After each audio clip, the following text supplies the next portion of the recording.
The porcelain cup shattered the moment Eleanor Ashworth set it down too hard, and every head at the breakfast table turned toward her as if she had committed a crime.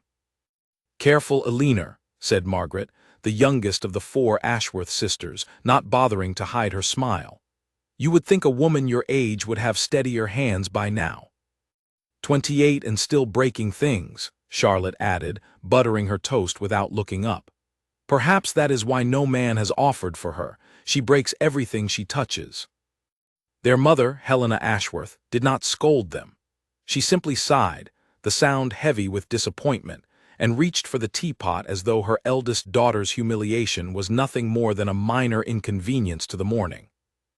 Eleanor said nothing. She had learned over many years that silence cost her less than argument. She picked up the broken pieces of the cup with steady fingers, though her chest burned with something she refused to name. Shame was too easy a word. It was closer to exhaustion, the kind that came from being reminded, every single day, that she did not belong in the life her family had built around her. She was the eldest of 5 children, though only 4 remained at the table that morning, her brother having gone off to manage the family's modest estate in the north. She had been raised to believe that her worth would be measured by the ring on her finger and the name she would one day take. At 28, unmarried, she had become something of a cautionary tale whispered about in drawing rooms across the county. The spinster sister, the one who had somehow let her chances slip away, though no one ever asked her why, or what she wanted, or whether marriage to any of the men who had briefly circled her had ever felt like anything more than a transaction. "Mother," Louisa said, setting down her cup with theatrical care, "must Eleanor come to the Dunhollow ball? I should hate for people to stare at her the way they did at the Ashcombe assembly." Helena's eyes flicked toward Eleanor, weighing the question as if it deserved genuine consideration. "She has been invited, same as the rest of us. I suppose it would look strange if she did not attend." "It will look strange regardless," Margaret said. "Everyone already knows her situation." Eleanor set the last shard of porcelain onto her saucer and rose from the table. "If you will excuse me," she said quietly, "I have letters to write." No one stopped her, no one ever did. She left the breakfast room and walked the long corridor toward the small study that had once belonged to her grandfather, the only place in the house that still felt entirely her own. The walls were lined with books that no one else in the family cared to read, their spines cracked from years of her attention. She sat at the desk, but she did not reach for paper or ink. Instead, she pressed her palms flat against the wood and breathed until the tightness in her chest eased. She had heard worse than what had been said at breakfast. She had heard far worse, in fact, at gatherings where women twice her age looked at her with something between pity and satisfaction, as though her unmarried state confirmed some truth they had always suspected about her. She had heard the whispers behind fans, the murmured comparisons to her sisters, all 3 of whom had received offers of marriage before their 20th birthdays. She had heard her own mother, more than once, wonder aloud what had gone wrong. Nothing had gone wrong. That was the truth Eleanor carried alone, because no one had ever asked her to explain it, and she had stopped offering explanations that fell on ears already closed. She had received offers, 3 of them, in fact, over the years.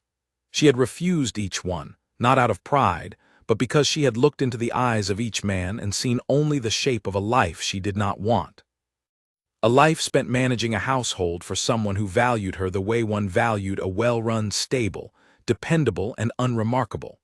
She had wanted more than that, though she had never been foolish enough to say so aloud, knowing how such a wish would be received in a house like hers. A soft knock came at the door, and Nora, the housemaid who had served the family for nearly a decade, stepped inside carrying a fresh cup of tea. "I thought you might want this, Miss Eleanor," Nora said, setting the cup down gently, "seeing as the other one met an unfortunate end." Eleanor allowed herself a small, tired smile. "Thank you, Nora." "They oughtn't speak to you the way they do," Nora said, her voice low, glancing toward the door as though the sisters might be listening from the corridor. "It isn't right." "They mean nothing terrible by it," Eleanor said, though she was not entirely certain that was true. "It is simply how things are." That doesn't make it right, Nora said again, more firmly this time. You are worth 10 of them, Miss Alina, and one day the world will see it, mark my words. Alina thanked her again, though she did not believe it. She had stopped expecting the world to see anything in her beyond what her family had already decided she was. It was easier that way. Expectation, she had learned, was the surest path to disappointment, and she had disappointed herself enough times already by hoping for things that never came. Later that afternoon, she took her usual walk through the garden, the one place in the house's grounds where she could think without interruption. The autumn air was crisp, the leaves turning gold and copper along the hedgerows, and for a moment she allowed herself to forget the conversation at breakfast entirely. She thought instead of the letter she had received the week before from her old friend Beatrice Whitfield, a woman who had married young and lost her husband early, and who now lived independently on a small but comfortable income in the nearby town. Beatrice was one of the only people who never asked Alina when she intended to marry. She asked instead what Alina was reading, what she thought of the latest novel making its way through the county, whether she had any opinion on the new library the town was building. It was, Alina often thought, the only real friendship she had ever known outside her family, and it was a friendship built entirely on being asked questions that had nothing to do with marriage at all. She reached the small stone bench near the far end of the garden and sat, pulling her shawl tighter against the wind. It was there that her father found her, some 20 minutes later, his boots crunching over the gravel path. Edmund Ashworth was not an unkind man, but he was a tired one, worn down by years of managing an estate that brought in less each season, and a household of women whose opinions he had long ago stopped trying to influence. He sat beside his daughter without a word for a moment, watching the wind move through the trees. "Your mother tells me there was some trouble at breakfast," he said finally. "A broken cup," Alina said, "nothing more." He nodded slowly. "You know I do not share your sister's opinions on the matter. Whether you marry or not is your own business, Alina, not theirs." It was the closest thing to comfort her father had offered her in years, and though she appreciated it, she also recognized the limits of it. He would not stop her sisters from speaking as they did.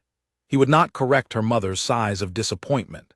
He would simply retreat to his study after saying his piece, as he always did, and leave Alina to navigate the rest on her own. "Thank you, father," she said, and meant it even if it changed nothing. "The Duke of Dunhollow is hosting his ball next week," he said, changing the subject in the way he often did when a conversation grew too heavy for him to sustain. "The whole county is talking of little else. It seems he has not opened his house to society in nearly 3 years." Alina had heard the name before, of course. Everyone had.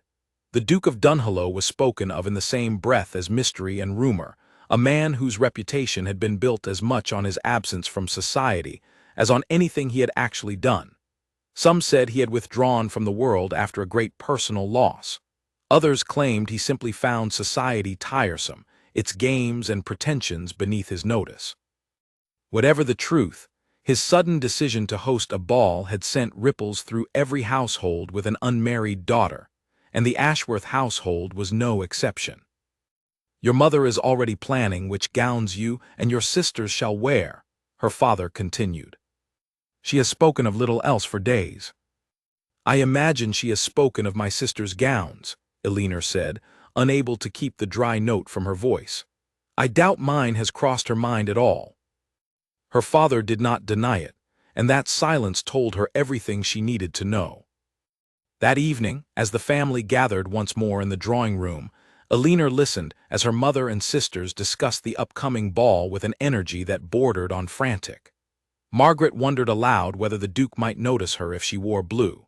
Charlotte insisted that the Duke, being a man of refined taste, would surely prefer a more understated elegance, which she happened to possess in abundance.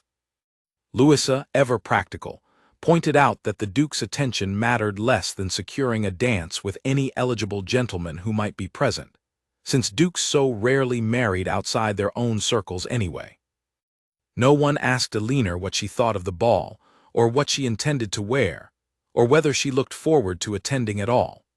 She sat near the window with a book open on her lap, though she had not turned a page in nearly an hour, listening to her family plan an evening in which she had already been assigned the role of quiet spectator. It was not that she minded solitude. She had grown rather fond of it, in fact, over the years, learning to find comfort in her own company when the company of others offered so little warmth. But there was a particular kind of loneliness in being present, and yet entirely overlooked, in sitting in a room full of one's own family, and feeling as invisible as a piece of furniture. She had felt it so often that she sometimes wondered if she had simply stopped noticing it, the way one stopped noticing a persistent ache after enough years of carrying it. "Eleanor," her mother said suddenly, and for a moment Eleanor's heart lifted foolishly at the thought that she might finally be included in the conversation. "Do fetch my shawl from upstairs. The evening air has turned cold." Eleanor closed her book and rose without complaint, because complaint had never once changed anything, and climbed the stairs to retrieve the shawl. When she returned, the conversation had moved on entirely, and no one acknowledged that she had left the room at all. She thought, as she handed her mother the shawl and returned to her seat by the window, that perhaps this was simply what her life had become. A series of small tasks performed in service of a family that had long ago decided what she was worth, and who saw no reason to reconsider. She did not cry. She had cried enough in years past to know that tears changed nothing either. She simply picked up her book again and turned to the first page, determined to lose herself in someone else's story for a while, since her own had grown so tiresome to live. Outside, the wind picked up, rattling the window panes, and somewhere beyond the hedgerows and the fields, in a great house that had stood silent and shuttered for 3 long years, preparations were already beginning for a ball that would change the course of Eleanor Ashworth's life, though she did not yet know it, and would not have believed it even if someone had told her. For now she was simply the sister who broke cups, the daughter who fetched shawls, the quiet woman by the window who had long ago stopped expecting anyone to look her way. But quiet women, she would soon learn, were not always as invisible as the world believed them to be. Sometimes they were simply waiting for the right eyes to finally see them. The invitation to the Duke of Dunhollow's ball arrived on a Tuesday morning, carried by a liveried footman on horseback, who delivered it with the kind of ceremony usually reserved for royalty. The Ashworth household erupted into a flurry of excitement the moment the thick cream-colored envelope was placed in Helena Ashworth's hands, its wax seal bearing the crest of a house so old and so powerful that even the servants paused their duties to catch a glimpse of it. "He has invited the entire family," Helena announced, scanning the elegant script with wide eyes. "All 4 of my daughters by name." Margaret let out a small shriek of delight and clasped her hands together. Charlotte and Louisa crowded close to read the invitation over their mother's shoulder, each of them already imagining herself dancing beneath the Duke's chandeliers. Eleanor stood a little apart from the commotion, watching the scene unfold with the detached curiosity of someone observing a play rather than living inside it. "Eleanor's name is here too," Charlotte said, and there was a note of surprise in her voice, as though she had genuinely expected her elder sister to be excluded. "How odd! I suppose he simply invited the whole family without giving it much thought." "Well, she must come, of course," Helena said, though her tone suggested this was more obligation than enthusiasm. "It would raise questions if one daughter were left behind. People would wonder what was wrong with her." "People already wonder that," Margaret said under her breath, and though she likely meant for only her sisters to hear it, the words carried clearly enough for Eleanor to catch them. Eleanor said nothing. She had grown skilled at absorbing such comments without visible reaction, though the skill had cost her more than she liked to admit. She turned instead and walked toward the window, watching the footman ride away down the long gravel drive, his horse's hooves kicking up small clouds of dust in the autumn light. "You will need a new gown, Eleanor," her mother said, almost as an afterthought, once the initial excitement had settled somewhat.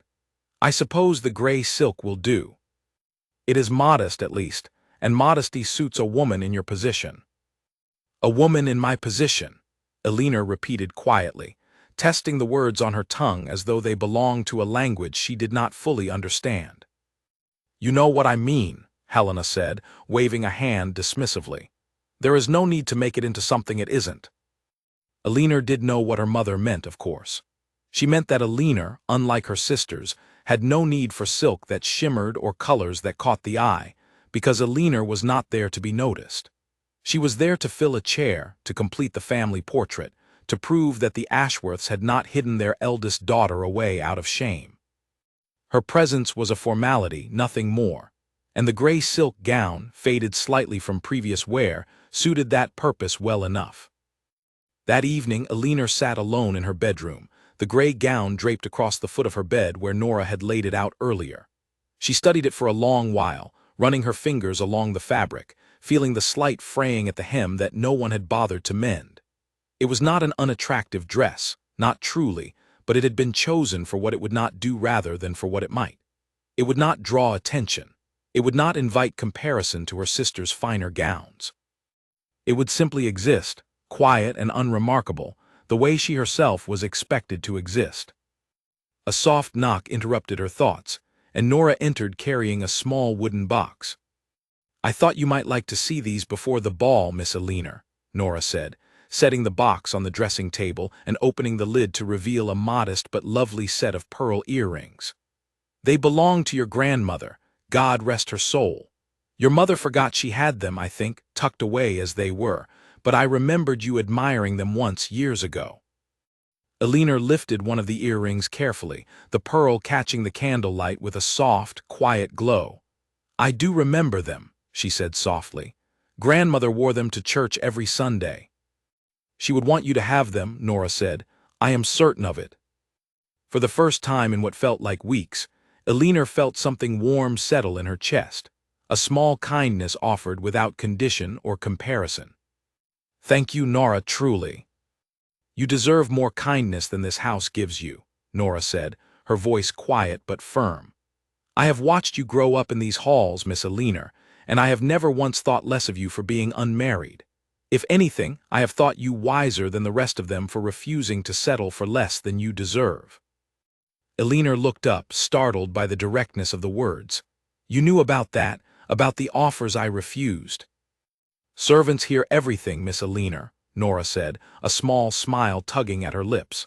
"And we remember it even when the family chooses to forget." Alina set the earring down gently and reached for Nora's hand, squeezing it once in silent gratitude. It was a small moment, easily overlooked by anyone who did not understand how rare such kindness had become in Alina's life, but to Alina it meant everything. It was proof, however small, that she was not entirely invisible. Someone, at least, had been paying attention all along. In the days that followed, the household buzzed with preparations for the ball. Dressmakers came and went, delivering final adjustments to Margaret's blue silk, Charlotte's ivory lace, and Louis's deep rose gown, each one more elaborate than the last. Alina's gray silk required no such attention, and so she spent those days largely undisturbed, walking in the garden, reading in her grandfather's study, and visiting Beatrice Whitfield in town whenever she could steal away from the house. "You seem troubled," Beatrice observed one afternoon, as the two women sat together in Beatrice's small but cozy parlor, teacups steaming between them. "More than usual, I mean." "It is only the ball," Alina said, though she knew Beatrice would see through the simplicity of that answer. "My family has already decided how the evening will go for me. I shall sit, I shall watch, and I shall return home having changed nothing about how they see me." "And how do they see you?" Beatrice asked gently. Alina considered the question for a long moment. "As a cautionary tale," she said finally. "As proof that a woman past a certain age, unmarried, has failed at the one thing that was meant to matter." Beatrice reached across the small table and took Alina's hand. "I was married at 19, Alina, to a man my family adored, and I lost him before I turned 25. I have lived alone since, by choice as much as circumstance, and I can tell you with complete certainty that a ring on one's finger has never once determined a person's worth. You are not a cautionary tale. You are simply a woman who has refused to accept less than she deserves, and there is no shame in that, whatever your mother and sisters may say. Alina felt her throat tighten, unexpectedly moved by the certainty in her friend's voice. I wish I could believe that as fully as you do. You will, Beatrice said. Perhaps not tonight and perhaps not at this ball. But one day, someone will look at you and see exactly what I see, and on that day, you will understand that your family's opinion of you was never the truth. It was only ever their limitation, not yours. The words stayed with Alina long after she returned home that evening, settling into some quiet corner of her mind, where she kept the few things she allowed herself to hope for. She did not fully believe them, not yet, but she found herself thinking of them again as she prepared for bed that night, the gray silk gown hanging in her wardrobe, the pearl earrings resting safely in their small wooden box on her dressing table. The night before the ball, sleep came slowly and reluctantly. Alina lay awake long after the house had gone quiet, listening to the wind move through the trees outside her window, thinking of all the balls and assemblies she had attended over the years, each one blending into the next in her memory. A long procession of evenings spent watching her sisters dance while she remained seated, offering polite smiles to anyone who happened to glance her way out of obligation rather than genuine interest. She wondered briefly and almost against her will what the Duke of Dunhollow might be like. The rumors painted him as cold, distant, uninterested in the games of society that so consumed everyone else's attention. She wondered if he too understood what it felt like to be watched and judged and found wanting by people who had never bothered to truly know him. Perhaps that was foolish, she thought, to imagine any kinship with a man she had never met, a duke whose world was as far removed from her own as the moon was from the earth. But the thought lingered nonetheless, a small and curious comfort in the darkness of her room. Morning arrived gray and cool, the kind of autumn day that promised rain by evening, though the household paid little attention to the weather, consumed as it was with the final preparations for the ball. Hairdressers arrived early to style Margaret, Charlotte, and Louis's hair into elaborate arrangements of curls and ribbons. Helena fussed over every detail, adjusting necklaces and smoothing skirts, offering a steady stream of instructions on how each daughter ought to behave, whom she ought to speak to, and which gentlemen might prove worthy of particular attention. Alina dressed alone, with only Nora's help in the quiet of her own room. The gray silk fit her well enough, its modest cut flattering despite its plainness, and when Nora fastened the pearl earrings into place, Alina caught sight of herself in the mirror and paused, studying her own reflection with an unfamiliar sense of curiosity. She did not look like a cautionary tale. She looked, she thought, like herself, quiet and composed, with eyes that had seen more disappointment than a woman her age ought to have known, but with a spine that had never once broken beneath the weight of it. You look lovely, Miss Alina, Nora said softly, adjusting one final curl of Alina's dark hair. Truly lovely. Thank you, Nora, Alina said, and for once she allowed herself to believe it if only a little. Downstairs, the family gathered in the entrance hall, waiting for the carriage that would carry them to Dunhollow House. Margaret twirled once in her blue silk, delighted with her own reflection in the hall mirror. Charlotte adjusted her ivory lace with careful precision. Louisa checked and rechecked her rose-colored gown, smoothing invisible wrinkles from the fabric. Alina, her mother said, glancing over her eldest daughter with an expression that fell somewhere between resignation and mild surprise. You look presentable enough. It was not praise, not truly, but it was more than Alina had expected, and she accepted it in silence, the way she accepted most things offered to her by her family. The carriage arrived a few minutes later, and the Ashworth women climbed inside, arranging their skirts carefully to avoid wrinkling the fine fabrics that had cost so much time and attention. As the carriage pulled away from the house and began the long journey toward Dunhollow House, Alina watched the countryside pass by the window, the fields golden with the last of the autumn harvest, the sky heavy with clouds that promised rain before the night was through. Her sisters chattered excitedly beside her, speculating about which gentleman might be in attendance, whether the Duke himself would dance at all, and what the interior of his famously reclusive house might look like. Alina said little, content to listen, her thoughts drifting between the conversation around her and something quieter, something she could not quite name. A small, stubborn ember of hope, perhaps, that tonight might be different from all the nights that had come before it. She did not know why she felt it, could not have explained it if pressed, but as the carriage rolled closer to Dunhollow House, its great stone towers rising in the distance against the darkening sky, Alina found herself sitting a little straighter, her chin lifted just slightly higher than usual. Whatever the evening held, she decided, she would meet it as herself, and no one else's opinion of her would change that. It was a small decision, made quietly in the privacy of her own mind, but it was hers, entirely hers, and for the first time in longer than she could remember, that felt like enough. The carriage arrived at Dunhollow House just as the last gray light of evening gave way to full darkness, and Alina's breath caught despite herself at the sight that greeted them.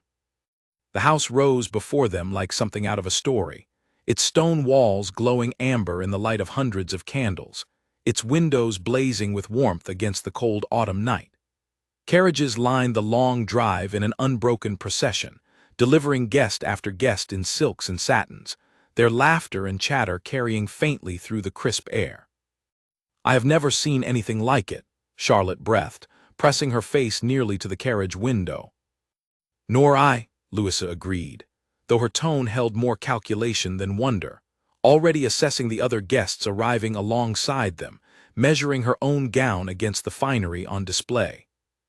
Alina said nothing, but she felt the same quiet awe that had silenced her sisters, though she kept it carefully hidden behind her usual composed expression. She had attended grand houses before, but nothing quite like this, nothing that seemed to hum with such quiet, watchful power, as though the house itself understood the weight of its own reputation and wore it effortlessly. Inside, the ballroom exceeded even the promise of the entrance hall. Massive chandeliers dripped crystal light across a floor polished to a mirror shine, reflecting the movement of silk skirts and candlelight in shifting, luminous patterns. Musicians tuned their instruments in one corner, while liveried footmen moved silently through the gathering crowd, offering refreshments on silver trays. The air itself seemed to hum with anticipation, every guest aware that this was no ordinary ball, that the reclusive Duke of Dunhollow's return to society was an event that would be discussed for months to come. Helena guided her daughters through the crowd with the practiced ease of a woman who had spent decades navigating such gatherings, offering greetings and pleasantries to acquaintances old and new. Margaret, Charlotte, and Louisa drew admiring glances wherever they walked, their gowns catching the candlelight beautifully, their laughter light and confident. Alina followed a step behind, as she always did, offering polite nods to those who acknowledged her and expecting little more than that. "Mrs. Ashworth," came a voice from nearby, warm with false sweetness, and Alina recognized it at once as belonging to Mrs. Pembroke, a woman whose gossip traveled faster through the county than any newspaper. "How wonderful to see your daughters looking so well. And Alina too, I see. How is dear Alina keeping herself these days?" The question, though phrased politely enough, carried an unmistakable edge, and Alina felt the familiar tightening in her chest that always accompanied such inquiries. "I am keeping well, thank you, Mrs. Pembroke," Alina answered before her mother could respond on her behalf, her voice steady despite the effort it cost her. "Still unmarried, I understand," Mrs. Pembroke continued, her eyes glinting with something that resembled amusement more than concern. "Such a shame, a woman of your accomplishments, and yet here you are, still waiting." "I am not waiting for anything, Mrs. Pembroke," Alina said quietly. "I am simply living my life as I choose to live it." A flicker of surprise crossed Mrs. Pembroke's face at the calm firmness of the response, but before she could reply, Helena stepped in smoothly, steering the conversation toward safer topics, and the moment passed, though Alina felt its sting linger long after Mrs. Pembroke had moved on to her next target. The evening continued in much the same fashion. Alina found herself approached by a steady stream of acquaintances, each offering some variation of the same pointed question, each one dressed in polite concern that barely concealed genuine curiosity about her unmarried state. She answered each one with the same quiet composure, refusing to let the questions rattle her, though the effort of maintaining that composure grew heavier with each passing hour. Her sisters, meanwhile, were rarely without a dance partner. Margaret danced twice with a young baronet who seemed thoroughly enchanted by her laughter. Charlotte was claimed for a quadrille by a gentleman whose family owned considerable land to the south. Louisa, ever practical, danced with 3 different partners in succession, weighing each one's prospects with the careful calculation of a woman determined to secure her future before the season's end. Elinor danced with no one. She stood near the edge of the ballroom, close enough to watch the festivities but far enough removed to avoid drawing attention, and she told herself that she did not mind, that she had attended enough such evenings to expect nothing different from this one. But there was a particular ache in watching the world move and laugh and dance around her while she remained still, a spectator to a life that continued without her participation, and no amount of practiced composure could entirely dull that ache. "You are not dancing," came a voice beside her, and Elinor turned to find her Aunt Beatrice's cousin, an elderly widow named Mrs. Fairweather, who had settled onto a nearby chair with the air of a woman equally content to observe the evening rather than participate in it. "I am content to watch," Elinor said, offering a small smile. "Content or resigned?" Mrs. Fairweather asked, her eyes sharp despite her advanced years. Elinor considered the question longer than she meant to. "Perhaps a little of both," she admitted finally, surprised by her own honesty. Mrs. Fairweather nodded slowly, as though this answer confirmed something she had already suspected.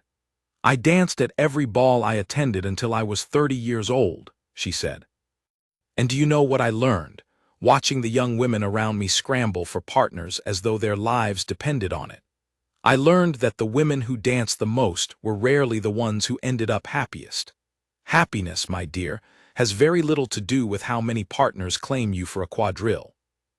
"That is a kind thing to say," Elinor said, "though I am not certain I believe it, not entirely." "You will," Mrs. Fairweather said, echoing words Elinor had heard once before from Beatrice in that same quiet parlor. "Give it time." The orchestra struck up a new piece, and across the room, Elinor watched her mother speaking animatedly with another matron, both women glancing occasionally toward the grand staircase at the far end of the ballroom, where, according to the whispers rippling through the crowd, the Duke of Dunhollow was expected to make his appearance at any moment. The anticipation in the room grew almost tangible as the minutes passed. Conversations quieted. Eyes drifted repeatedly toward the staircase. Even the musicians seemed to sense the shift in the room's energy, their playing growing softer, as though in deference to the moment approaching. Elinor felt it too, that strange, collective breath being held throughout the ballroom, and despite herself, despite every disappointment the evening had already delivered, she found herself watching the staircase along with everyone else, curious despite her own attempts at indifference, wondering what manner of man could command such attention simply by the promise of his arrival. She did not yet know that within the hour, everything she believed about her place in that ballroom, and in the world beyond it, would change entirely. She did not know that the quiet resignation she had carried into that grand house would soon give way to something she had not allowed herself to feel in years. She only knew, standing near the edge of the dance floor in her modest gray silk, that the night was far from over, and that some part of her, small and stubborn and long buried, still dared to hope. The staircase remained empty for what felt like an eternity, though it could not have been more than a quarter of an hour, and in that stretch of anticipation, Elinor allowed her mind to wander back over the evening, cataloging each small slight and each moment of quiet endurance, wondering, not for the first time, why she continued to attend such gatherings at all when they offered her so little beyond discomfort dressed in silk. She thought of Beatrice's words and Mrs. Fairweather's, both women insisting that her worth existed independent of whatever judgment society chose to pass on her. She wanted to believe them fully, wanted to carry their certainty the way they seemed to carry it themselves, but years of quiet dismissal had worn deep grooves into her confidence, grooves that kind words alone could not entirely smooth away. A murmur rippled through the crowd, beginning near the staircase and spreading outward like water disturbed by a stone, and Aliner's attention snapped back to the present. Every head in the ballroom turned as one toward the top of the grand staircase, where a tall figure had finally appeared, dressed in dark evening clothes that seemed almost severe against the room's bright finery. The Duke of Dunhollow had arrived, and the entire ballroom fell utterly, breathlessly silent. He stood at the top of the stairs for only a moment, surveying the room below with an expression that gave away nothing, before he began his descent, each step unhurried, deliberate, as though he had all the time in the world and no interest whatsoever in the hundreds of eyes fixed upon him. He was younger than Aliner had expected, perhaps 35, with dark hair swept back from a face that held none of the softness she associated with the gentlemen of her acquaintance. His jaw was strong, his bearing straight, and there was something in his eyes, even from a distance, that suggested a man who had endured more than society ever knew, and who had long ago stopped caring what society thought of him for it. His name was Alistair Vane, though few in the room would have dared to use it so familiarly. He was simply the Duke, a title that carried with it centuries of land and power and expectation, and one that he wore, Aliner noted, the way a man wore a coat too heavy for the weather, tolerated rather than embraced. "He is even more striking than the rumors suggested," Charlotte whispered to Margaret, both sisters pressing closer together as though proximity might somehow draw his attention their way. "Do you think he will dance tonight?" Margaret whispered back. "They say he has not danced at a single ball in 3 years."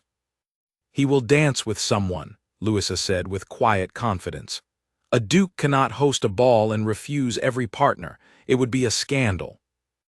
Aliner watched the Duke reach the bottom of the staircase, where he was immediately surrounded by a small crowd of eager guests, all vying for a word, a nod, any small acknowledgement from the man whose house they now stood within. He accepted their greetings with polite but unmistakable reserve, offering brief replies before moving on, his eyes scanning the ballroom with the detached air of a man attending an obligation rather than a celebration. "He looks as though he would rather be anywhere else," Aliner murmured, more to herself than to anyone in particular. "Perhaps he would," came Mrs. Fairweather's voice beside her, the elderly woman having overheard the comment. "I remember his father, you know, and his mother before her passing.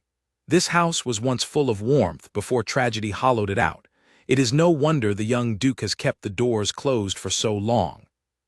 "What tragedy?" Aliner asked, curious despite herself. Mrs. Fairweather's expression grew somber. "His younger brother died some years ago, in circumstances the family never spoke of publicly, and not long after his mother followed, her heart broken beyond mending, they say. The old Duke passed within the year, leaving Alistair to inherit a title and an estate far too soon, and far too heavy with grief. He withdrew from society entirely after that, and no one truly expected him to return." Aliner absorbed this information with a quiet ache of understanding. She knew grief, though hers had never carried such weight, and she recognized in Mrs. Fairweather's account the particular kind of loneliness that came from carrying loss no one else could fully comprehend. She glanced across the room at the Duke once more, watching him navigate the crowd with practiced but weary grace, and felt, unexpectedly, a flicker of something that resembled kinship. The orchestra resumed its playing, and couples began moving toward the dance floor once more, the Duke's arrival having only briefly interrupted the evening's festivities before they resumed their natural rhythm.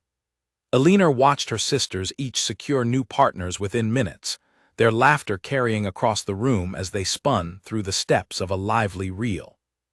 She remained where she was, near the edge of the room, content to observe rather than participate, though her attention kept drifting back toward the Duke, who had extracted himself from the crowd near the staircase and now stood somewhat apart, near a set of tall windows that overlooked the dark gardens beyond. He held a glass of wine he did not appear to be drinking, and his gaze moved slowly across the ballroom, pausing occasionally on this guest or that, though his expression remained largely unreadable. For a brief moment, Aliner thought his gaze paused on her, but she dismissed the thought immediately as foolish.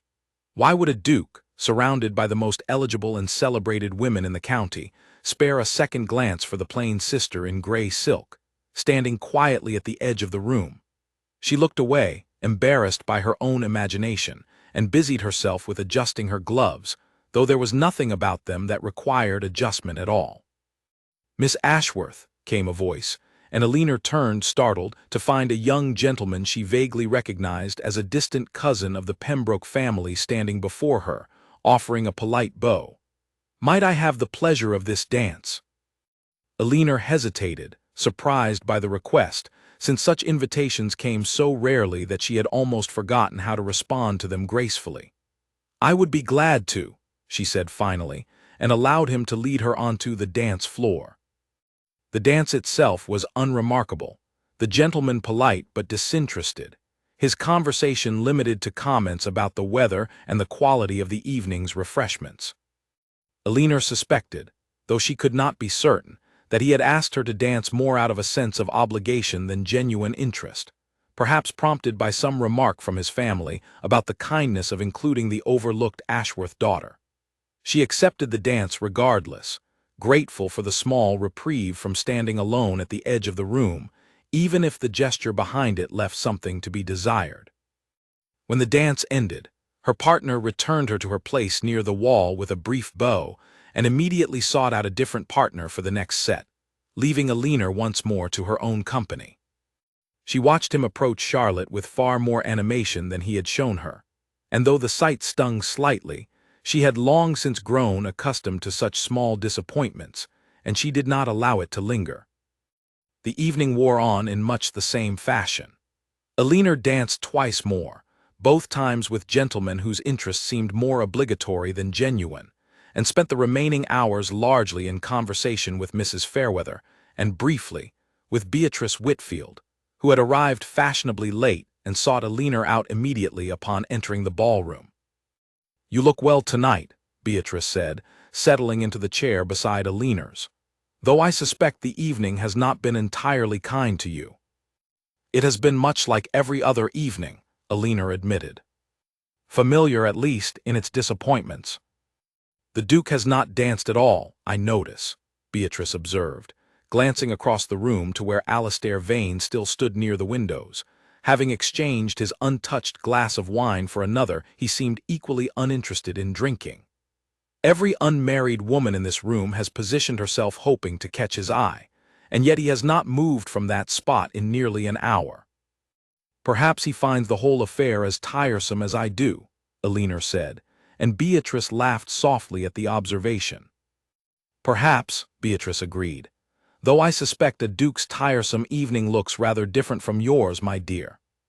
He, at least, need never worry about broken cups and cruel remarks at breakfast." Alina smiled at that, a genuine smile, small but real, and for a moment the weight of the evening lifted slightly from her shoulders.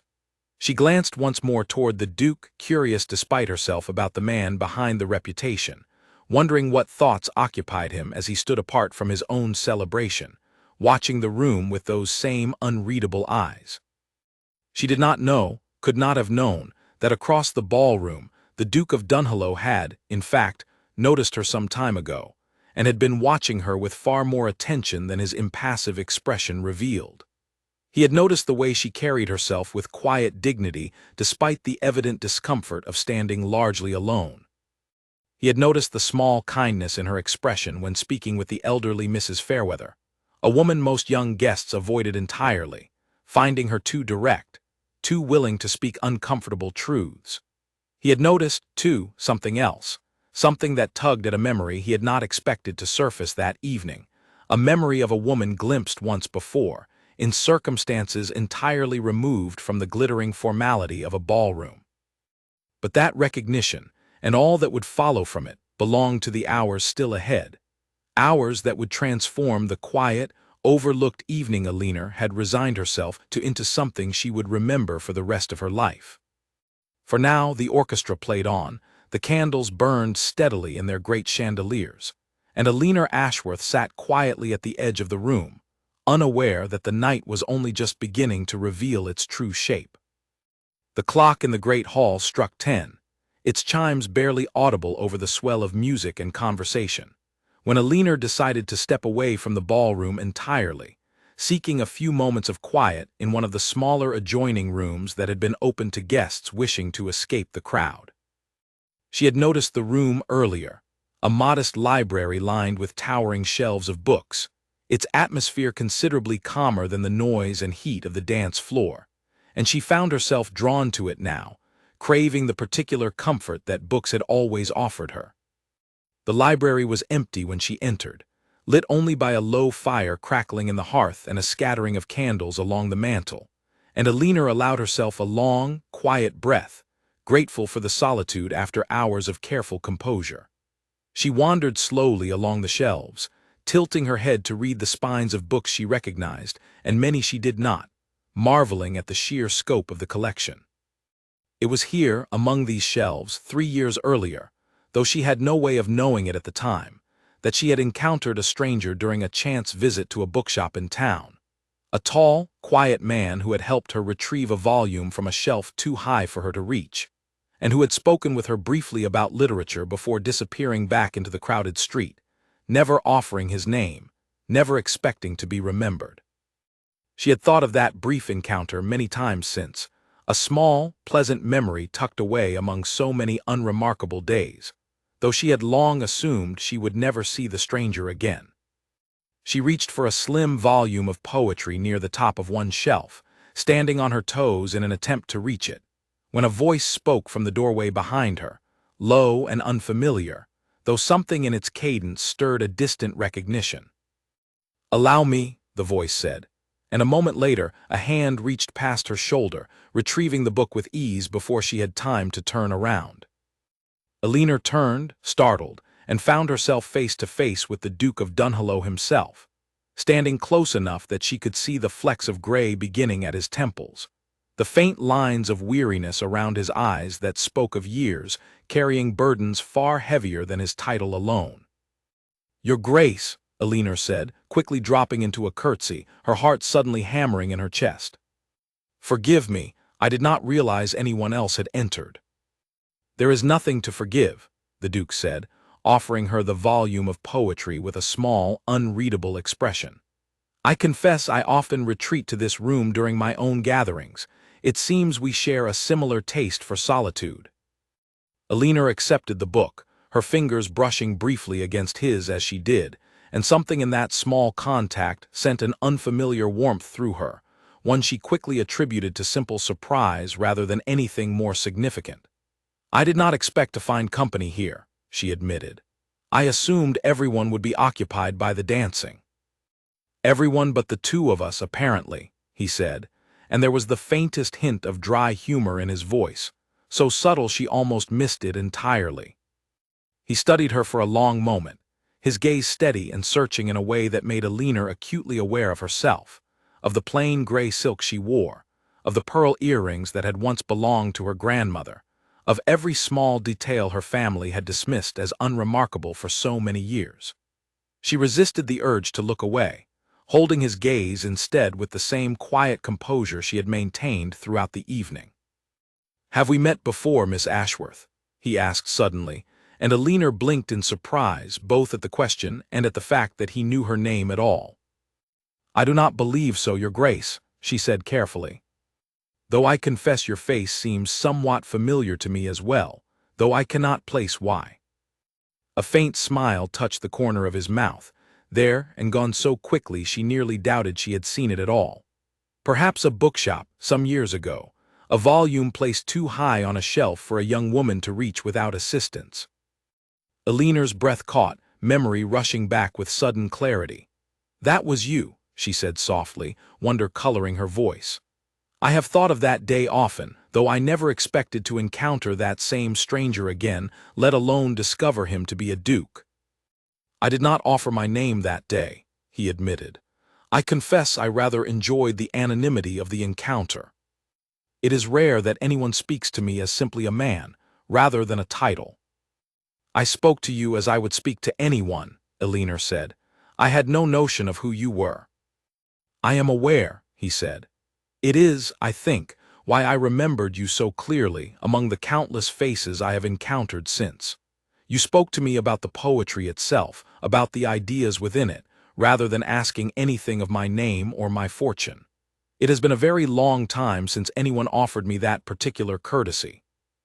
Alina did not know how to respond to such an admission, spoken with such quiet sincerity by a man whose reputation had painted him as cold and unreachable. She studied him for a long moment, seeing beyond the title now to the man beneath it, a man who had lost a brother and a mother and a father in quick succession, who had withdrawn from a world that valued him only for his rank and his fortune, and who had, apparently, remembered a single brief conversation with a stranger in a bookshop for 3 long years. "I am sorry for your losses, Your Grace," she said finally, softly. "Mrs. Fairweather told me something of what your family endured." Something shifted in his expression at her words, a brief flicker of surprise, perhaps, that she had spoken so directly of a subject most guests carefully avoided. "Most people prefer not to mention it at all," he said. "They speak around it, as though grief were a scandal rather than simply a part of life." "Grief is not something to be ashamed of," Alina said, "though I understand why you might have wished to escape a world that treated it as such." He studied her again, longer this time, and Alina felt herself held in that gaze with an intensity that made her pulse quicken despite her efforts to remain composed. "You understand a great deal, Miss Ashworth, for a woman I have only just properly met." "Perhaps we understand each other rather well for strangers," Alina said, and immediately wondered if the words had been too bold, too forward for the circumstances. But the Duke's expression did not harden at the observation. If anything, it softened further, something warm and genuine breaking through the careful reserve he had worn all evening. "Perhaps we do," he said quietly. The sound of approaching voices from the corridor beyond the library broke the moment, and Alina took an instinctive step back, suddenly aware of how it might appear, the Duke of Dunhollow standing alone with the unmarried Ashworth sister in a quiet room away from the rest of the guests. But the Duke did not seem concerned by the prospect of discovery. He simply offered her a small, formal bow, though his eyes remained warm. "I believe I owe you a dance, Miss Ashworth," he said, "for the assistance you offered me 3 years ago in identifying a passage of poetry I had entirely misunderstood." Alina's heart leapt despite her best efforts to remain calm. "You owe me nothing, Your Grace." "Nevertheless," he said, "I intend to collect what I believe is rightfully mine, if you will permit me once the current set has concluded." Before Alina could formulate a response, he had already turned and departed the library, leaving her standing alone among the towering shelves, the volume of poetry still clutched in her hands, her heart racing in a manner entirely unfamiliar to her. She remained there a moment longer, gathering her composure, replaying every word of the conversation in her mind, scarcely able to believe what had just transpired. The Duke of Dunhollow, the reclusive, celebrated, endlessly discussed Duke of Dunhollow, had remembered her, had sought her out, had promised her a dance in front of the entire assembled ballroom when he had danced with no one else the entire evening. She set the book down carefully on a nearby table and made her way back toward the ballroom, her steps steady despite the storm of emotion building within her, uncertain whether to believe what she had just experienced or to dismiss it as some strange and fleeting dream from which she would soon wake to find herself once more forgotten at the edge of the room. When Alina re-entered the ballroom, the current set of dancing was drawing to its close, couples separating and dispersing back toward the edges of the room amid laughter and applause. She sought out her mother and sisters, finding them gathered near the refreshment table, and slipped quietly into place beside them, her mind still turning over the conversation in the library, uncertain what, if anything, would come of the Duke's promise. "Where have you been?" Helena asked, glancing at her eldest daughter with mild irritation. "I looked for you and could not find you anywhere." "I stepped into the library for a few moments," Alina said, keeping her voice even. "It grew rather warm on the dance floor." Her mother accepted the explanation without further interest, already turning back to a conversation with Mrs. Pembroke about the quality of the evening's refreshments. Margaret and Charlotte stood nearby, fanning themselves and discussing which gentlemen had proven the most attentive dance partners, while Louisa surveyed the room with calculating eyes, clearly assessing which remaining bachelor might be worth pursuing before the night concluded. The orchestra began tuning for the next set, and a fresh murmur of anticipation moved through the room, guests already speculating about whom the Duke might finally choose to honor with a dance, since the entire county had noted, with no small amount of gossip, that he had not danced a single set the whole evening. Elinor felt her pulse quicken again, though she told herself firmly that his words in the library had likely been nothing more than a polite gesture, easily forgotten once he returned to the demands of his own ball. She was wrong. A hush fell over the ballroom as the Duke of Dunhollow stepped away from his position near the windows and began walking, not toward the cluster of eligible young women who had spent the entire evening angling for his attention, not toward the celebrated beauties whose families had spent small fortunes ensuring their daughters would catch his eye, but directly across the polished floor, his path clear and unmistakable, toward the small group standing near the refreshment table. Toward Elinor.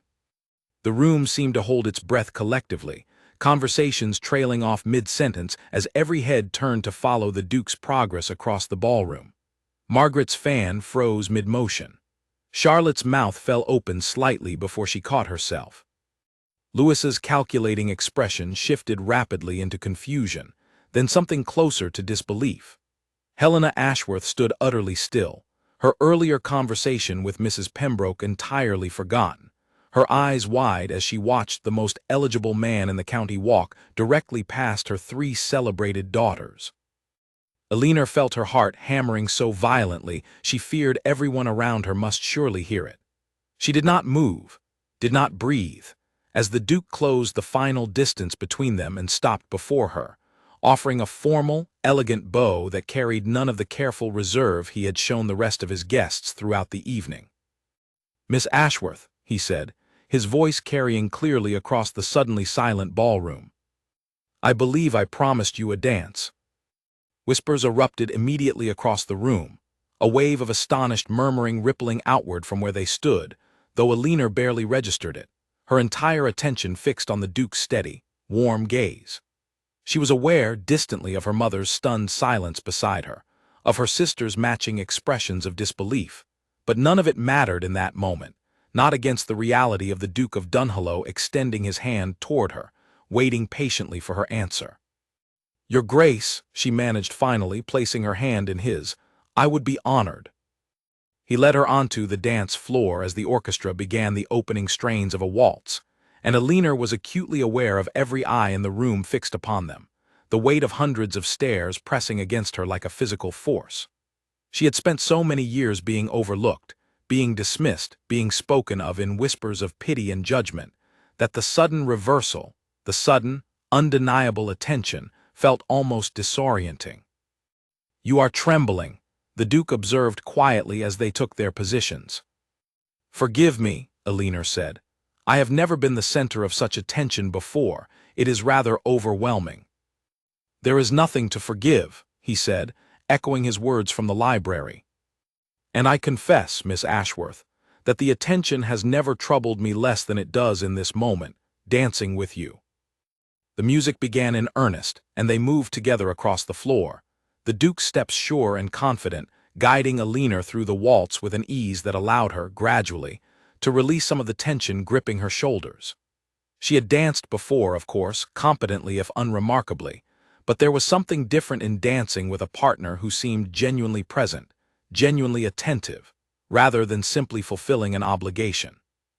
"Your family seems rather surprised," the Duke observed, a note of dry amusement in his voice as they turned, giving Elinor a brief glimpse of her mother and sisters still standing frozen near the refreshment table, their expressions ranging from shock to something that looked almost like calculation.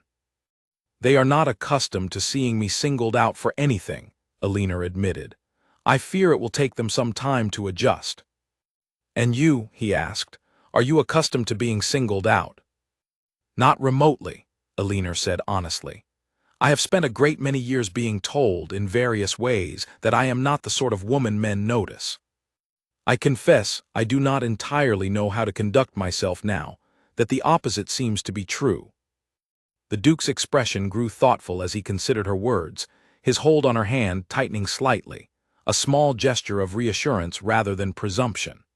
Then, those who told you such things were fools, Miss Ashworth, and I would suggest you place no further stock in their judgment.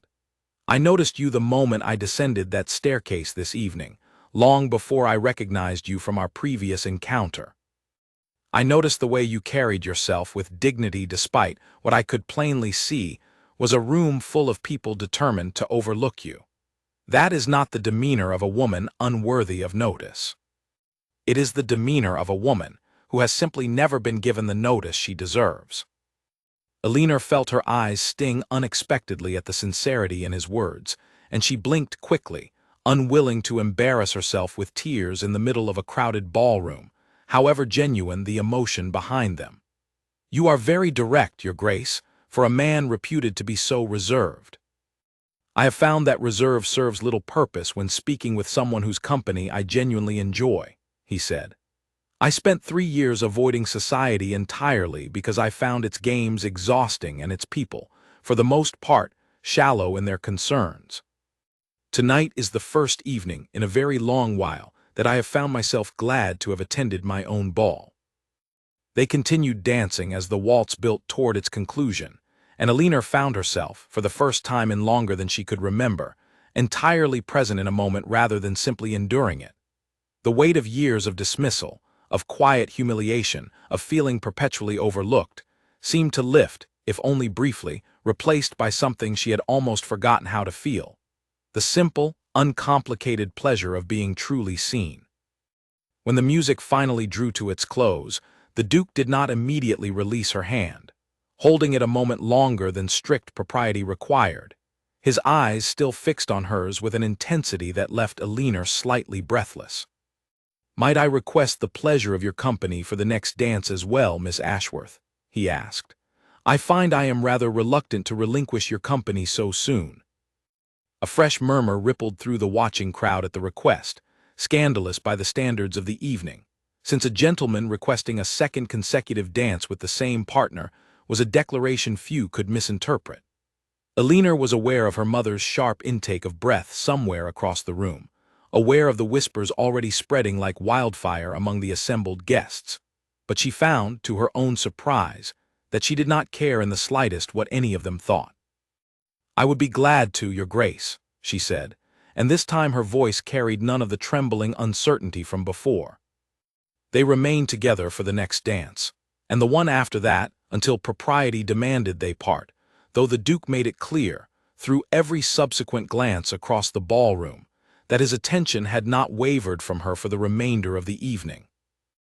Elinor spent the rest of the night in a state she could only describe as quietly transformed, aware of the whispers following her wherever she walked, aware of the sudden, sharp attention of gentlemen who had ignored her entirely only hours before, aware, most acutely of all, of the strange and unfamiliar sensation of mattering, in a room where she had always assumed she did not. Her sisters approached her only once during the remainder of the evening, their expressions carefully arranged into something resembling warmth, though Elinor recognized the calculation beneath it immediately. "You never mentioned you were acquainted with the Duke," Charlotte said, her tone light but her eyes sharp with curiosity and unmistakably envy. "I was not until tonight," Elinor said simply. "Or rather, I encountered him once some years ago, though neither of us knew the other's identity at the time." "How extraordinary," Margaret said, though the word carried an edge that suggested she found the situation less extraordinary than deeply irritating. "I do hope you will remember your family, Elinor, should anything further develop between you and His Grace." Elinor studied her younger sister for a long moment, recognizing in the request the same old pattern that had defined their relationship for years, the assumption that Elinor's worth, her opportunities, her happiness, existed only in service of what they might offer the rest of the family. "I have always remembered my family, Margaret," she said quietly. "I have simply grown rather tired of being reminded that my place within it comes with conditions." Margaret opened her mouth to respond, But before she could, the orchestra struck up a new set, and Alina excused herself, feeling, for the first time in as long as she could recall, entirely unbothered by the possibility of leaving a conversation with her sisters unresolved. As the evening drew toward its close and guests began the slow process of departure, the Duke found Alina once more near the entrance hall, where the Ashworth family had gathered to await their carriage. "Might I call upon you tomorrow, Miss Ashworth?" he asked quietly, careful to keep his voice from carrying beyond the small circle of her family. "I find I have a great many things I would like to discuss with you, matters I believe would be better suited to a quieter setting than a crowded ballroom." Alina glanced briefly at her mother, whose expression had shifted over the course of the evening from shock to something that resembled cautious, disbelieving hope. "I would welcome that, Your Grace," Alina said. He bowed once more, his eyes lingering on hers a moment longer than necessary, before departing to bid farewell to his other departing guests, leaving Alina standing in the entrance hall of Dunhollow House. Her family gathered silently around her, none of them entirely certain how to process the events of the evening that had just unfolded. The carriage ride home passed in a silence unlike any Alina had experienced within her family before, a silence heavy with unspoken questions, and, she suspected, no small amount of quiet resentment among her sisters. She watched the dark countryside pass by the window, the same fields and hedgerows she had observed on the journey to the ball hours earlier, though everything about the world beyond the glass seemed subtly changed, as though the events of the evening had shifted something fundamental in how she perceived it. She did not know, as the carriage rolled toward home through the cold autumn night, precisely what the coming days would hold, whether the Duke's evident interest would deepen into something lasting, or whether the evening would remain simply a singular, extraordinary exception to the pattern her life had followed for so many years. But she knew, with a certainty she had not felt in longer than she could remember, that something within her had shifted permanently, regardless of what came next. She had been seen, truly seen, by someone whose opinion she had not sought and could not have anticipated, and that recognition, however the future unfolded, could not be undone. The house had scarcely settled into quiet the following morning before the whispers began, carried swiftly from kitchen to parlor to breakfast table by servants who had heard the news from the Dunhollow household staff, and by neighbors who had already begun calling before the family had finished their tea. By midday, it seemed the entire county had learned that the reclusive Duke of Dunhollow had danced 3 consecutive sets with Alina Ashworth, the eldest, and until the previous evening, least remarked upon of the Ashworth daughters. Helena Ashworth, who had spent breakfast the previous morning sighing over her daughter's broken cup and unmarried state, now hovered near Alina with an attentiveness so sudden and so thorough that it left Alina faintly amused despite herself. "You must tell me everything," Helena said, settling into the chair beside Alina at the breakfast table, a gesture she had not made in years. "What did he say to you? How did you come to be acquainted with him at all? Why did you never mention such a connection before?" "There was no connection to mention, Mother," Alina said calmly, buttering a piece of toast with far more composure than she felt. "I encountered him once briefly, some years ago, in a bookshop, though I had no notion of his identity at the time. Last night was simply the second time our paths happened to cross." "A bookshop," Helena repeated, as though the location itself carried some hidden significance she was determined to uncover. "And he remembered you after all this time. He must have thought of you often, to recall such a brief encounter so clearly." Alina said nothing to that, unwilling to share the private warmth of the Duke's words with a mother who had shown so little interest in her feelings, until the moment those feelings became socially advantageous. She glanced across the table, where Margaret, Charlotte, and Louisa sat in uncharacteristic silence, their expressions carefully neutral, though Alina could read the tension beneath their composure easily enough. "It seems rather sudden," Charlotte said finally, setting down her teacup with deliberate precision. "A single evening, and already he speaks of calling upon you. One wonders what his true intentions might be." "Perhaps his intentions are simply what they appear to be," Alina said. "That he found my company agreeable, and wishes to continue the acquaintance. Dukes do not typically call upon women without serious purpose, Louisa said, though her tone carried more calculation than concern. If he intends to court you, Alina, you must be certain to conduct yourself appropriately. It would be a terrible waste to secure such an advantageous match only to lose it through some misstep. Alina set down her own teacup with more force than she intended, the small clink of porcelain against saucer drawing every eye at the table toward her.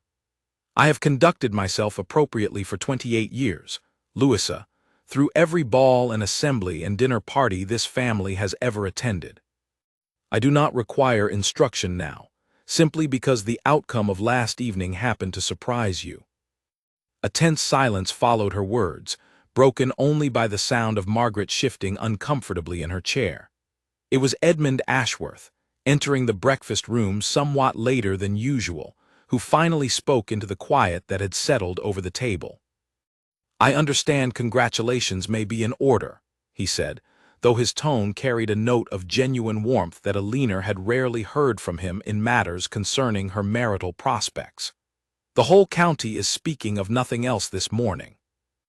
"It is far too soon for congratulations, father," Alina said. "He has expressed a wish to call upon me.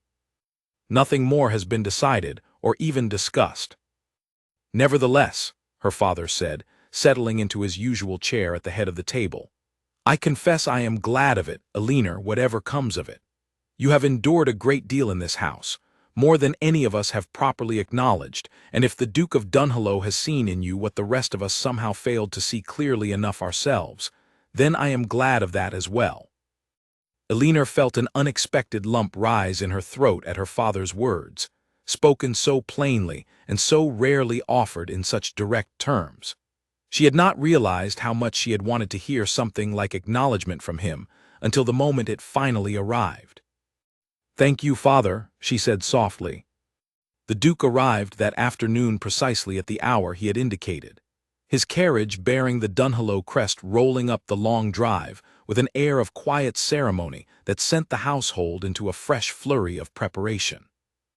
Helena insisted on rearranging the drawing-room furniture no fewer than 3 times before his arrival, while Margaret, Charlotte, and Louisa each found excuses to pass through the entrance hall at precisely the moment his carriage arrived, hoping, Alina suspected, for some brief introduction or acknowledgment of their own. The Duke, however, made his purpose clear from the moment he entered the house, greeting the family with polite but brief courtesy before requesting, with careful formality, a private conversation with Alina, accompanied, as propriety demanded, by her mother's presence at a respectful distance within the same room. "Miss Ashworth," he said, once they had settled into chairs near the drawing-room window, Helena seated a careful distance away, pretending an interest in needlework she did not actually possess. "I confess I did not sleep well last night, turning over in my mind everything we discussed at the ball." "Nor did I, your grace," Alina admitted honestly. "I have spent 3 years avoiding society because I found little within it that interested me beyond obligation," he continued. "I did not expect, when I finally opened my doors again, to encounter someone who reminded me so clearly of the conversation that first drew my attention to you, years ago, in circumstances that had nothing to do with title or fortune or the game society insists on playing. I find myself reluctant to let that connection slip away simply because propriety demands a slower pace than I might prefer." Alina's heart quickened at his words, though she kept her expression carefully composed, mindful of her mother's presence nearby, however studiously that mother pretended not to listen. "What are you proposing, your grace?" "Only this for now," he said. "That you allow me to call upon you regularly, that we might come to know one another properly, beyond the brief impressions of a single evening. I have no wish to rush what I believe could become something quite significant, but neither do I wish to hide my intentions behind excessive caution. I have watched enough of society's careful games to know that they rarely serve the people playing them." "I would welcome that, your grace," Alina said, and this time she allowed herself a genuine smile, unguarded and warm, the kind of smile she had rarely offered anyone outside her closest confidants. Over the following weeks, the Duke called upon the Ashworth household with a regularity that left no doubt in anyone's mind, least of all Eleanor's family, about the seriousness of his intentions. He walked with her through the gardens, discussing books and ideas with the same easy engagement he had shown in the library on the night of the ball. He asked after her opinions on matters most gentlemen never thought to raise with the women they courted, her thoughts on the management of estates, on the education of tenants' children, on the books she most admired and why. He listened, genuinely listened, in a way that Eleanor had not experienced from anyone within her own family in years, and with each visit, she felt herself growing more certain that his interest in her ran far deeper than the momentary curiosity of a bored duke seeking novelty. Her family's treatment of her shifted dramatically during this period, though not always in ways that felt entirely comfortable. Helena began consulting Eleanor on household matters she had never before thought to involve her in, eager to demonstrate to the Duke, whenever he called, what a well-managed and harmonious family the Ashworths truly were. Margaret and Charlotte grew markedly more attentive, offering compliments on Eleanor's gowns and hairstyles that had never crossed their lips before, though Eleanor recognized the shift for what it was, a recalibration of value rather than a genuine change of heart. Louisa, more pragmatic than her younger sisters, made little effort to disguise her calculations, speaking openly of the connections and advantages that might flow to the family should Eleanor's courtship with the Duke reach its natural conclusion. Eleanor observed all of this with a clarity she had not possessed before the ball, a clarity born of finally understanding her own worth independent of her family's opinion of it. She accepted their newfound warmth without illusion, recognizing it as conditional, contingent on the Duke's continued interest, though she found, to her own quiet satisfaction, that their approval or disapproval mattered considerably less to her now than it once had. She had spent so many years shaping herself around the family's expectations, absorbing their judgments as though they carried the weight of universal truth, and it was only now, with the Duke's steady, genuine regard as a counterweight, that she began to understand how thoroughly those judgments had never reflected her true worth at all. It was during one particular visit, some 3 weeks after the ball, that the tension simmering beneath her family's newfound warmth finally broke into the open. Eleanor and the Duke had returned from a walk through the garden to find Margaret waiting near the drawing-room door, her expression carefully arranged into pleasant curiosity, though something sharper flickered beneath it. "Your Grace," Margaret said, offering a graceful curtsy, "I do hope you will forgive my boldness, but I wondered whether you might care to hear me play the pianoforte before you depart. I have been practicing a new piece I believe you would find quite pleasing." Eleanor recognized the maneuver immediately, a transparent attempt to claim some portion of the Duke's attention for herself, and she felt a familiar flicker of old hurt at her sister's willingness to insert herself so directly into what had, until that moment, been a private and pleasant afternoon. The Duke, however, responded with a politeness that carried no real warmth behind it. "That is very kind of you, Miss Margaret, though I fear I have already stayed longer than propriety strictly allows. Perhaps another occasion." Margaret's smile faltered slightly, but she recovered quickly, offering a graceful nod before retreating back into the house. Eleanor watched her go, feeling an unfamiliar mixture of sympathy and vindication, the two emotions tangled together in a way she did not entirely know how to untangle. "Your sister seems eager to secure my attention," the Duke observed once Margaret had gone, his tone carefully neutral.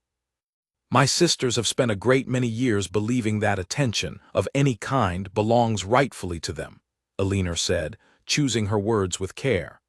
"I do not entirely blame them for the habit. It is simply how our family has always operated." "And has that habit changed, now that circumstances have shifted?" he asked, studying her closely. Eleanor considered the question honestly before answering. "Somewhat," she said, "though I suspect old patterns take longer to break than a single evening at a ball can accomplish. I no longer expect my family to see me as they once did. I have simply stopped requiring it of them." The Duke's expression softened at her answer, something like admiration crossing his features. That is a remarkable thing to say, Miss Ashworth, and I suspect it took a great deal more courage to arrive at than you are giving yourself credit for. Perhaps, Alina allowed, though I confess it has taken your regard, your grace, to help me arrive at it fully. I had begun to believe before the ball that perhaps my family's assessment of me held some truth after all, that I had simply failed at the one measure of worth society offered to women of my age and situation. Your attention reminded me that their assessment was never the only measure available. It was never even an accurate one, the Duke said firmly. I have met a great many women in my years attending society's gatherings, women praised endlessly for their beauty or their accomplishments or their family connections, and I have found remarkably few of them possessed of the qualities I have come to value most in your company, Miss Ashworth. Your intelligence, your honesty, your refusal to perform a version of yourself simply to please those around you. Your family's failure to recognize these qualities says a great deal more about their limitations than it ever did about your worth. Alina felt tears prick unexpectedly at her eyes, moved beyond words by the sincerity in his voice.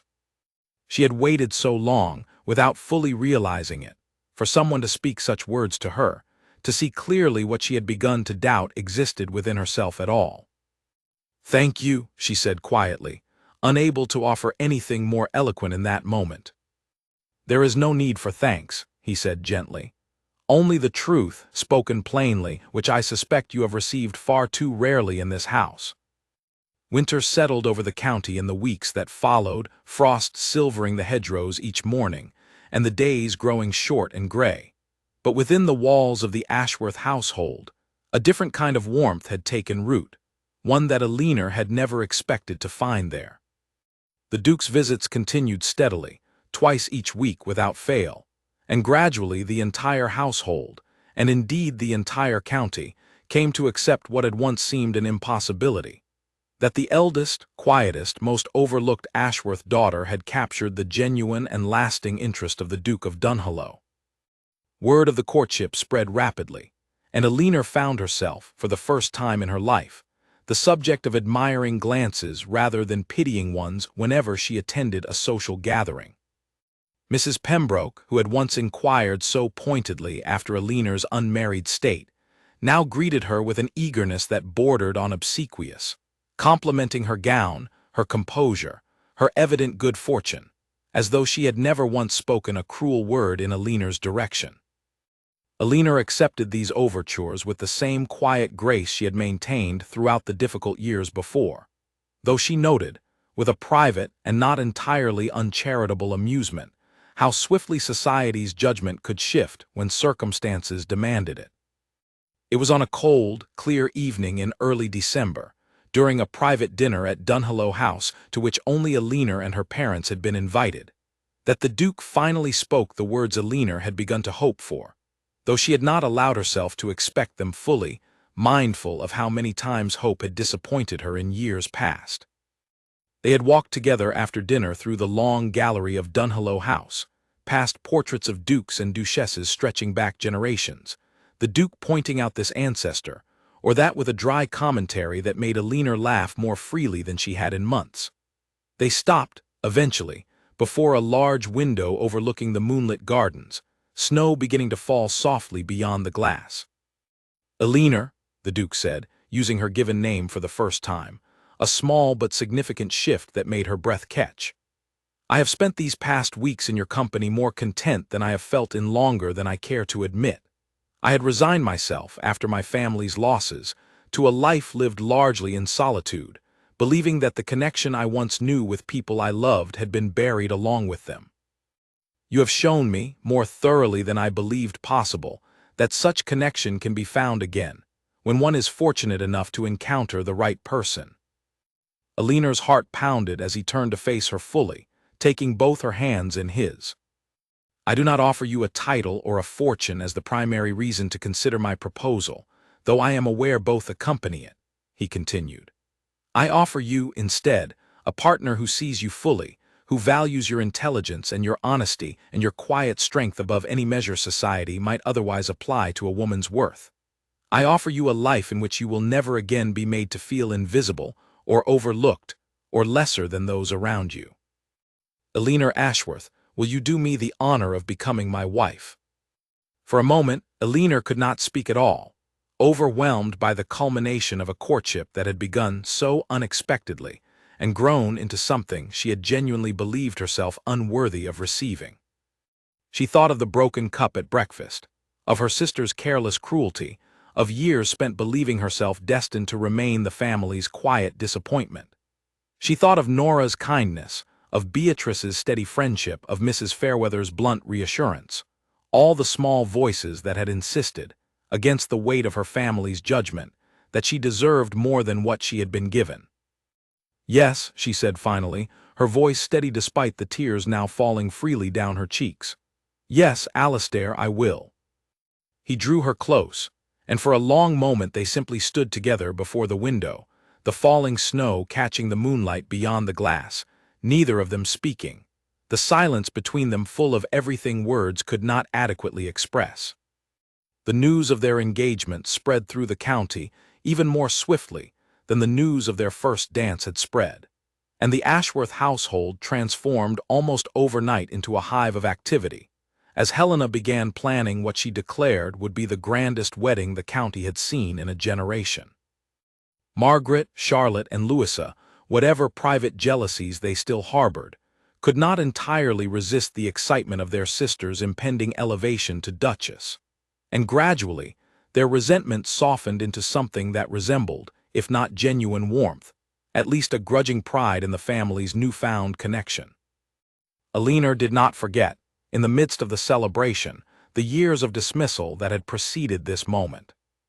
She did not pretend, even to herself, that her family's sudden warmth erased the accumulated weight of countless small cruelties, the broken cup and the cutting remarks, and the years spent feeling invisible within her own home.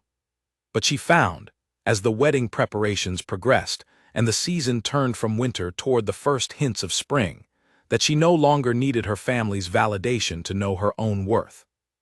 That knowledge had been given to her, finally and completely, by a man who had crossed a crowded ballroom to claim a dance with the woman everyone else had overlooked, and by her own quiet, stubborn refusal to accept less than she deserved, even during the years when believing in her own worth had felt like the hardest task in the world.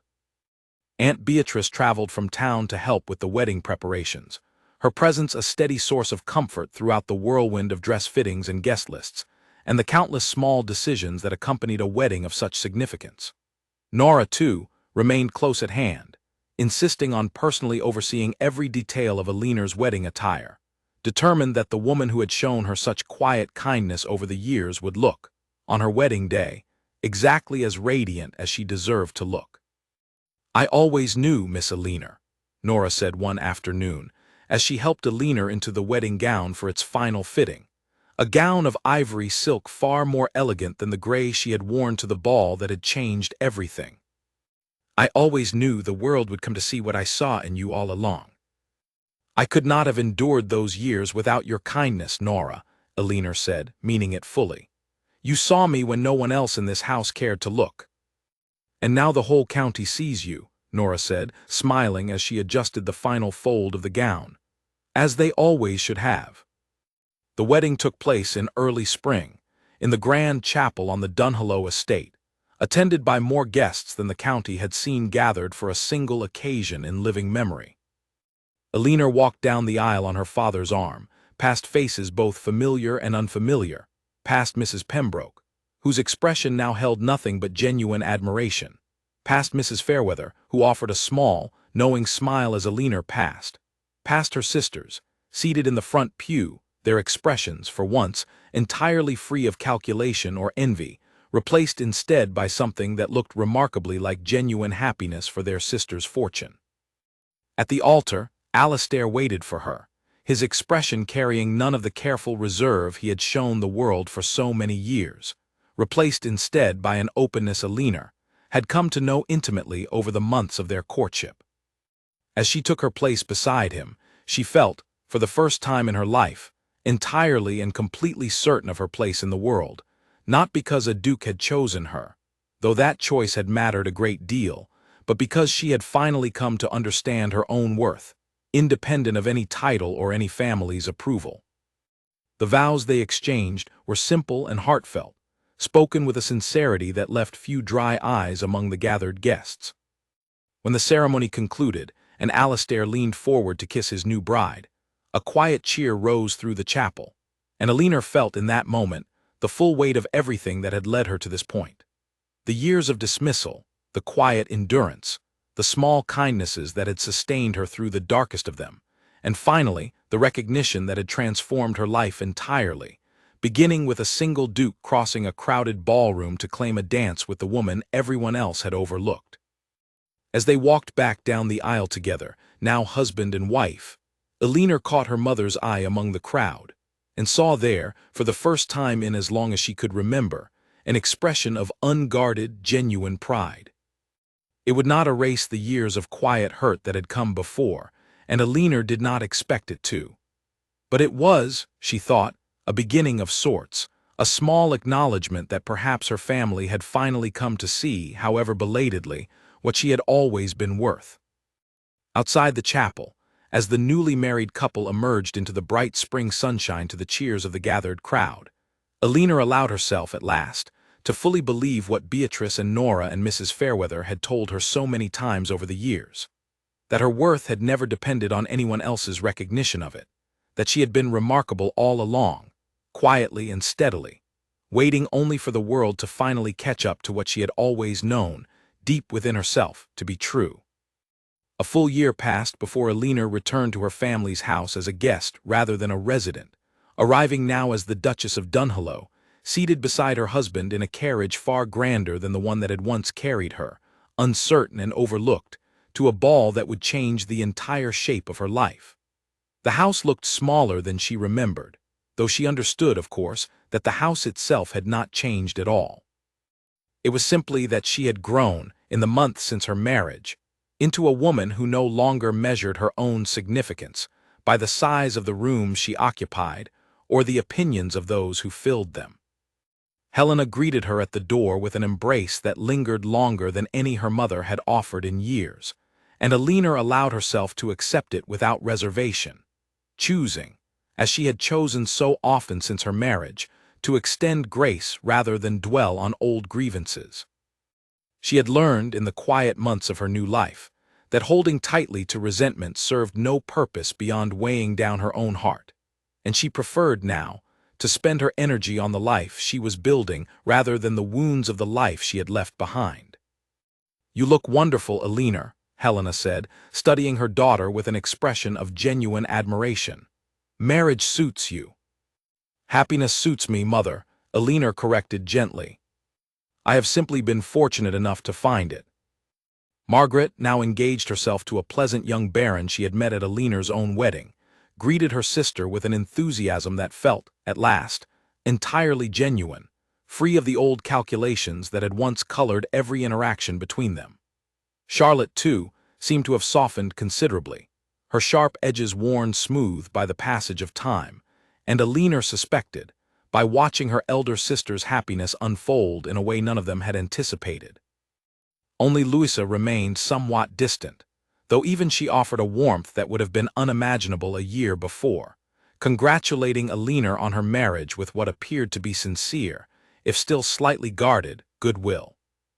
Over tea in the drawing-room where Alina had once sat so often, overlooked and unremarked upon, she found herself telling her family of her new life at Dunhollow House, of the tenants she had come to know, and the improvements she had helped Alastair implement across the estate, of the library she had expanded with volumes gathered from across the country, of the quiet, steady happiness that had become the foundation of her days.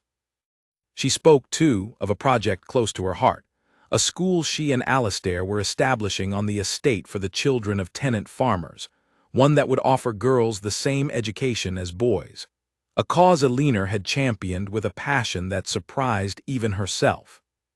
"You have always had strong opinions, Alina," her father observed, watching her with evident pride as she described the school's progress. "I confess I did not always take the time to properly hear them in years past. I am glad the Duke has proven wiser in that regard than I was." "It is never too late to listen, father," Alina said, and meant it, grateful for the small but genuine reconciliation that had grown between them since her marriage.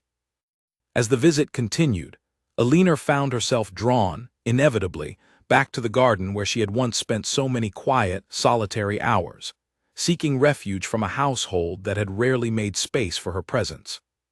The garden looked much as it always had, the roses now in full summer bloom, the same stone bench where her father had once offered his quiet, limited comfort still standing at the far end of the path.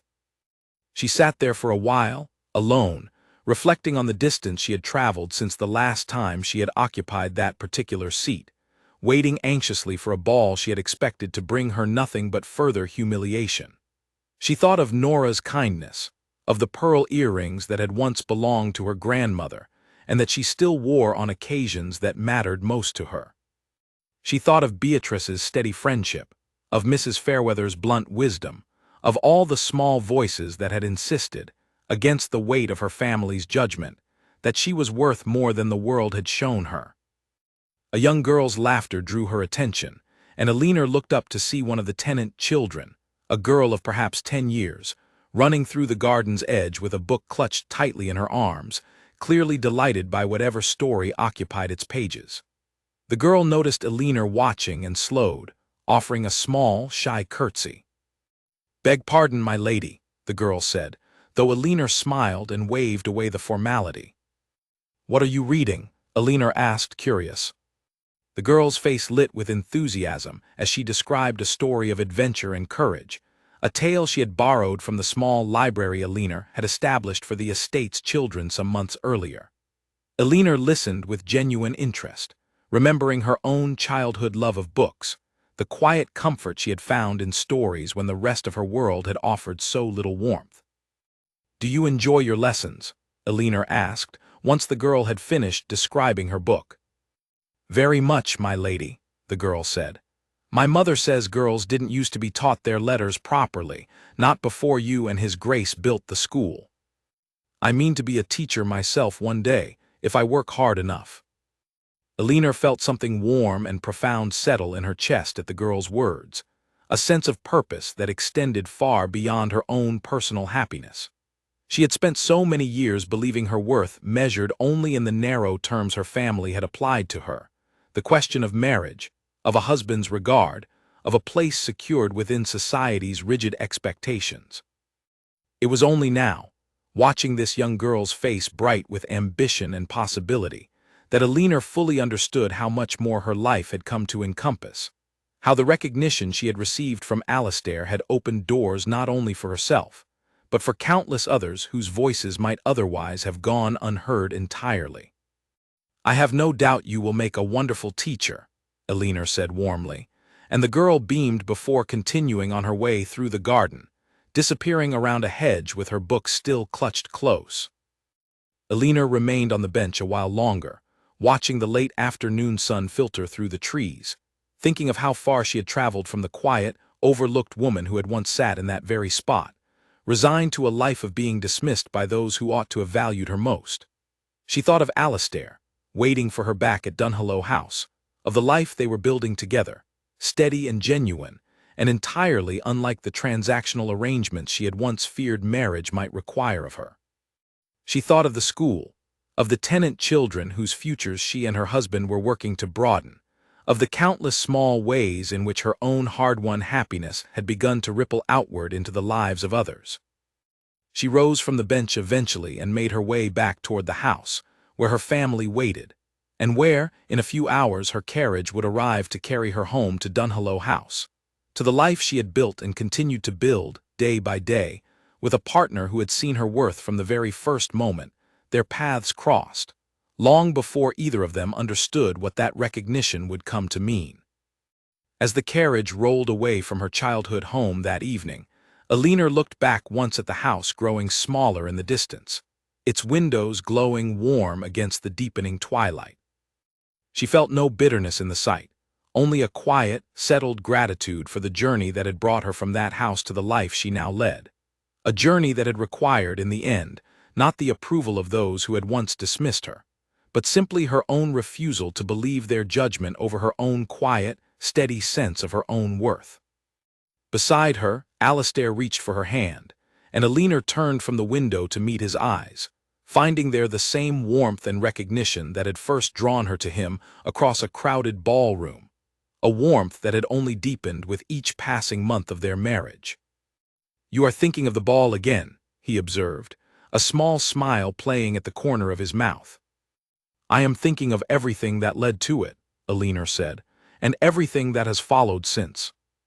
"And are you glad of it?" he asked. "The whole of it, the difficult years as well as the good?" Alina considered the question seriously, as she considered most things Alastair asked of her, and found, to her own quiet satisfaction, that she meant every word of her answer. "I would not wish the difficult years on anyone," she said, "but I do not regret them entirely either. They taught me things about my own strength that I might never have discovered otherwise, and they led me, eventually, to you, and to a life I would not trade for any other." He lifted her hand and pressed a gentle kiss to her fingers, and together they rode on through the gathering dusk, toward the home they had built together, and toward a future that Alina Ashworth, once so thoroughly overlooked, had finally claimed entirely as her own.